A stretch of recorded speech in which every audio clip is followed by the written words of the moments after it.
ഇന്ത്യയിൽ നമ്മൾ കണ്ട ഒരു മൂഡിൻ്റെ പ്രതിഫലനമല്ല എക്സിറ്റ് പോളിലൂടെ പുറത്തു വന്നിരിക്കുന്നത്. നല്ല വ്യക്തമായിട്ടുള്ള കാര്യമാണ്.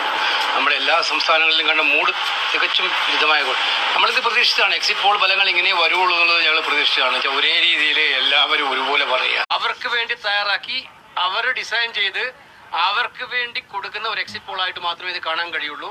ഇത് ഓരോ സംസ്ഥാനം എടുത്തു നോക്കിയാൽ ഞങ്ങളിപ്പോൾ രാവിലെ എല്ലാ PCC പ്രസിഡന്റുമാരുമായിട്ടും CLP ലീഡർമാരുമായിട്ടും മുഖ്യമന്ത്രിമാരുമായിട്ടും ഞങ്ങളുടെ സ്ഥാനാർത്ഥികളായിട്ടും മുഴുവൻ സ്ഥാനാർത്ഥികളുമായിട്ടും ഞങ്ങൾ വീഡിയോ കോൺഫറൻസ് കഴിഞ്ഞ 2 മണിക്കൂറായിട്ട് ബഹുമാന്യായ കോൺഗ്രസ് പ്രസിഡന്റും രാഹുൽ ഗാന്ധി നടത്തുകയായിരുന്നു.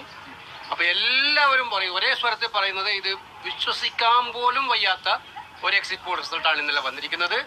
ഇങ്ങനെ ഒരു അന്തരീക്ഷം തെരഞ്ഞെടുപ്പിന്റെ ഒരു ഘട്ടത്തിലും ഉണ്ടായിട്ടില്ല. ഇത് ബോധപൂർവം ഇങ്ങനെയുള്ള എക്സിറ്റ് പോളാണ് പുറത്തു വരാൻ പോകുന്നെങ്കിൽ ഉറപ്പാണ് ഈ തെരഞ്ഞെടുപ്പ് സുതാര്യമായ തെരഞ്ഞെടുപ്പല്ല. അവ്യക്തതയും ഒരുപാട് ദുരൂഹത ഇതിനകത്ത് തുടങ്ങിയിട്ടുണ്ട്.